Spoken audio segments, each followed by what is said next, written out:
scandal that has been brewing in Fort Lauderdale for nearly a year now, and it has made national headlines.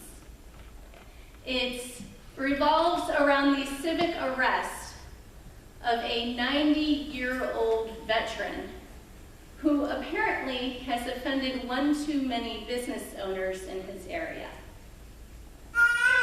Arnold Abbott left his pre-med studies at the University of Pennsylvania in 1941 to enlist in the military during World War II.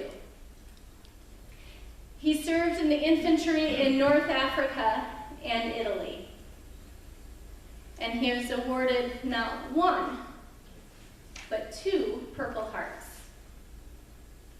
And now it seems this veteran is battling again to be able to continue to do what he has done for the past 24 years, to feed the hungry in public spaces. Arnold Abbott created the organization Love Thy Neighbor as a tribute to his late wife. Together with others, they have picnics for 400 of their closest friends that happen to be at public beaches or in city parks.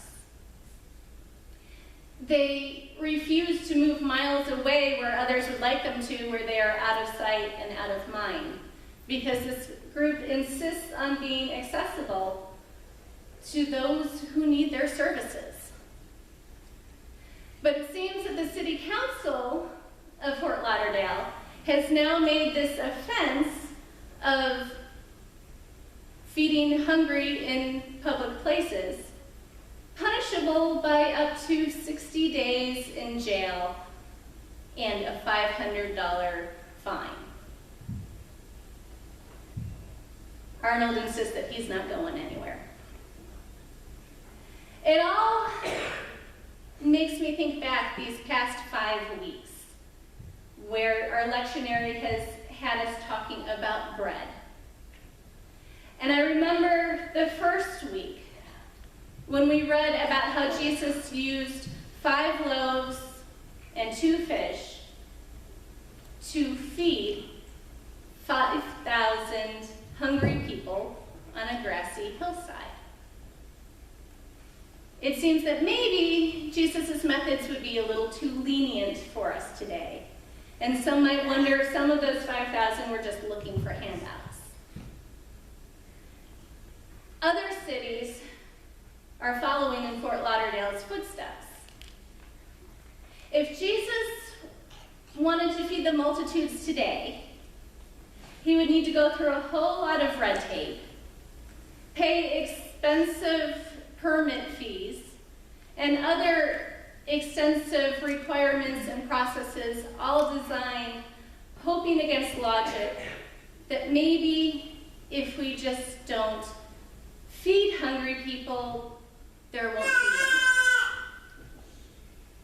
any. Jesus' desire to feed the hungry has become so offensive to us that we have designed laws to curb our enthusiasm. There is scandal in the gospel today also. Some of Jesus' followers, who had been with him since close to the beginning, who had witnessed him feeding the 5,000, who had watched him walk on water, who have seen him heal the sick, they are offended and frustrated because Jesus isn't who they want him to be. Sometimes it can be a blow when somebody that we've kind of created in our mind turns out to be a figment of our imagination. We've put them on this pedestal that just doesn't fit right. It's not always so much that they've done anything illegal or immoral. It's just that we have this idea, these high hopes and expectations. And when we discover that this person has different political views, or different favorite sports teams, or different musical tastes than we do, than we think they should, it can be crushing. And for those who were following Jesus, they had been waiting and watching, hoping to be there when Jesus finally made his move to rise up, not on the cross, but to rise up and kick the Romans out of town. But instead, there's Jesus talking to those in his midst. He's in the synagogue, and John once again uses that overly descriptive Greek verb, trogo,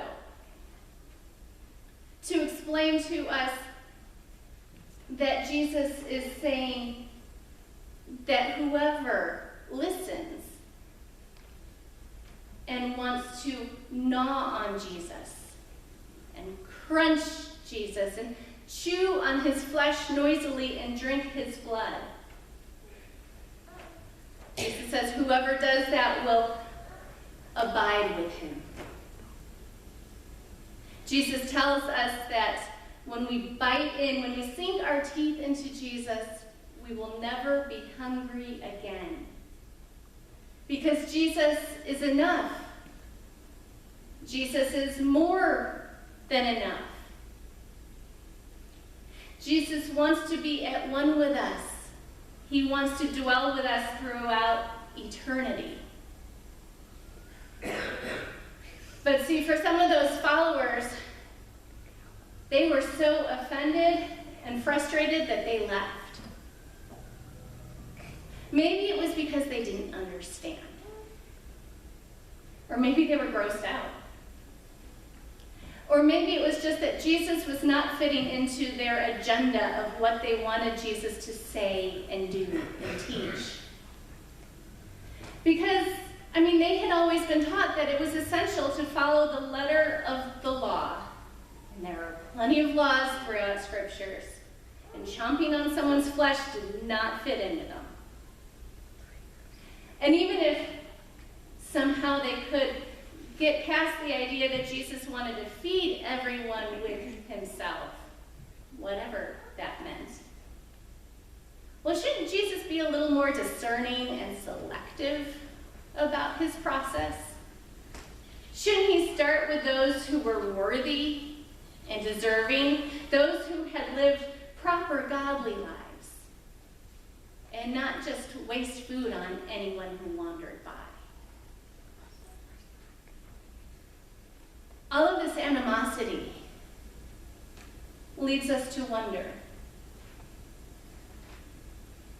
how do we want Jesus to be?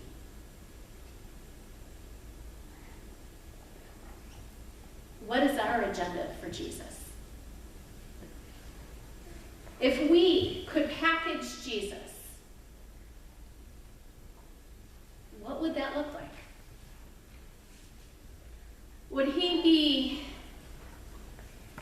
a strict by the law kind of guy?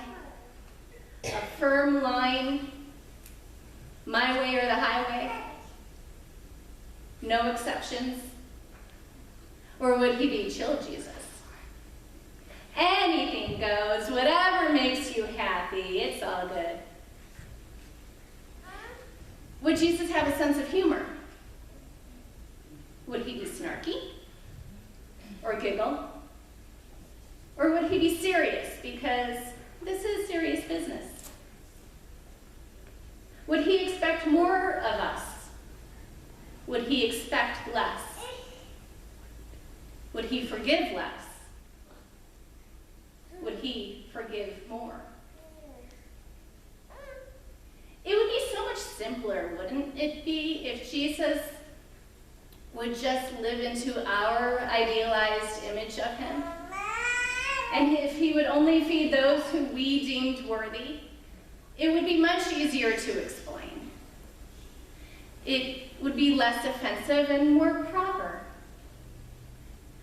But if Jesus only fed those who were worthy, then we would all be starving.